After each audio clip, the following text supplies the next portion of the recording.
Hey, what's up gamers? It's Kwing here, bringing you yet another review. This time we have Double Dragon available on the Wii Virtual Console, which, as you know, is the NES game from 1988. Well, let's get review number 68 and start it out right, shall we? Story for this game. Okay, 5 years after a horrible nuclear war, gangs and chaos reigns in the once proud Big Apple. Billy's girlfriend is kidnapped by a rival gang, and the gang demands the secrets of the Lee brothers' martial arts based on Jeet Kune Do. The brothers set out to rescue Billy's girlfriend. Concept for this game. Players take on the role of Billy Lee. It's then the player's job to guide Billy through New York, fighting off the rival gangs as you go. Trust me, there are a lot of these guys. In fact, they go by the name Black Warriors. Anyway, if you're familiar to the arcade games or beat-em-ups, then the formula should seem pretty basic to you guys. Travel from one mission to another mission, beating the living crud out of identical street punks. No, seriously, that's it. And then you fight a boss and untimely rescue the damsel in distress. Oh yeah, before I forget, this game also has a very short fighting game. Here you can either fight against the computer, or of course, a friend, assuming you can find a second player who wants to play this game with you. But we'll get onto that later. Controls for this game. The gameplay isn't too shabby in Double Dragon, but it's not the best either. Sadly, you're not able to block in this game, and this is a staple for many arcade beat-em-ups. So be prepared to use the famous face block. What is it?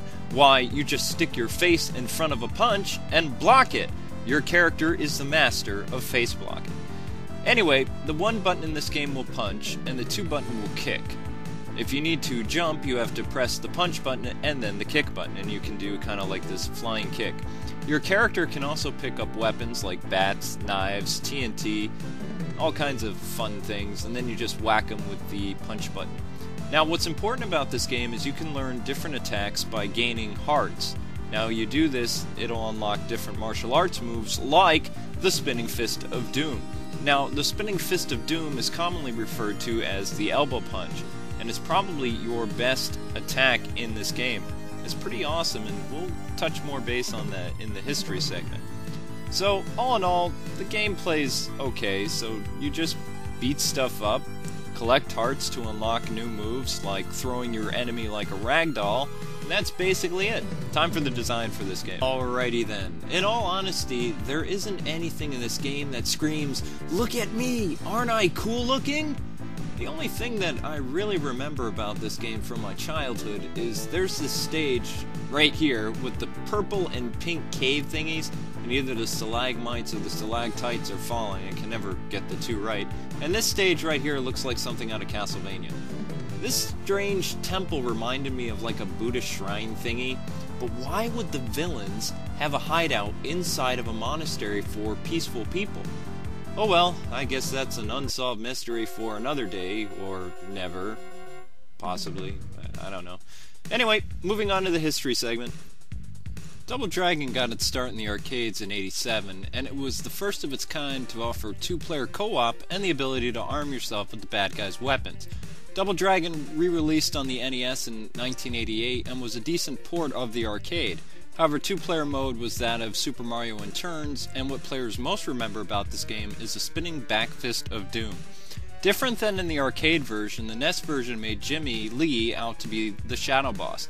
In the arcade, two players fought their way to the final boss, then in the end had to square off Mortal Kombat style. Ah, nothing like brotherly love, eh? Now you're probably asking yourself, why did you have to kill one another? If you're playing co-op, only one of you can save the girl and get a thank you kiss. Interesting, huh? Remember how Final Fight and the censorship people against violence toward women in 1989 caused them to have a gay character instead of a female? So, censor people, what do you call this? Some kind of rough date? It really seems to me that Capcom got the short end of that deal. Or maybe this guy is just telling the girl in his own way, "Hey, I like you." Violence against Marion got an upgrade in 1989. This time she got gunned down. Now in the NES game, she either gets raped or killed in a way that they don't want to show you. Double Dragon has become a famous franchise in the beat-em-up genre, seeing ports on just about every system. The second game in the series, they removed the spinning back fist of doom but allowed two-player. And in the third game, they went with a less cartoony look, and Super Double Dragon, in my opinion, is the pinnacle of the series, and it's the best Double Dragon ever made. Double Dragon saw a cartoon show and even a movie, and it saw a revamp in 2003, which many people think this is probably the best game in the series. Double Dragon is also available, the first game, on the Wii Virtual Console.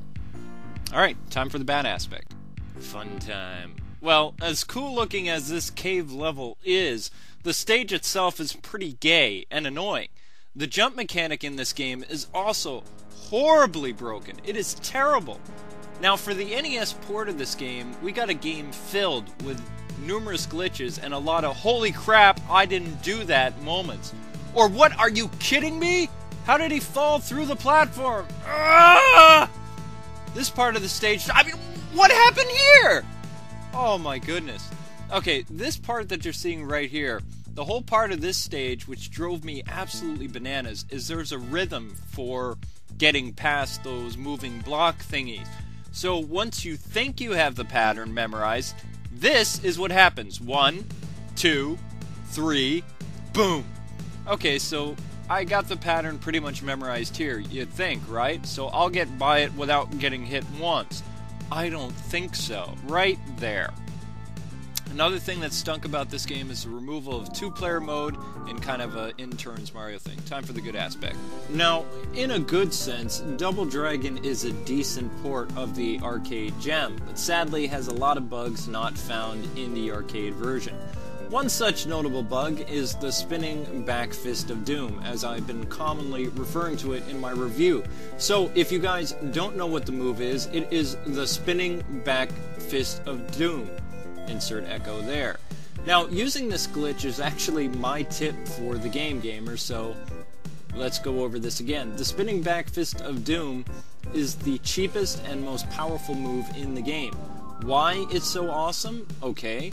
First off, when you use it, you basically become invincible.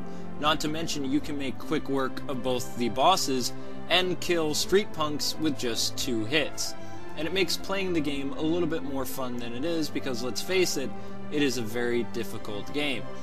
However, what I will say about Double Dragon is even the back fist of doom cannot save this game, and it does get pretty monotonous after a while. So, I would actually recommend you guys waiting for Double Dragon 2 to hit the Wii Virtual Console sometime either this year or next year for its 2-player co-op and super moves. Or, if you're really good boys and girls, I would ask Santa Claus for Super Double Dragon, which is, in my opinion, the best. But if you guys are still impatient and want a great 2-player beat-em-up game, you can't go better than Streets of Rage for the Sega Genesis. Or, if you really want a 1-player experience that's great, I would go with Final Fight. So, that's basically it. Double Dragon is a decent 1-player beat-em-up game, and if you want to play with 2 players, then this game definitely is not for you. So I say 6 out of 10 to the first Double Dragon. The next review will be the long-awaited, first-ever first-person review I've ever done of GoldenEye. And keep in mind, this game redefined FPS games as we have it today. Well, that does it for me. God bless and happy gaming. Thank you so much for watching, and please subscribe. That button right next to me that says subscribe. Alright, later gamers.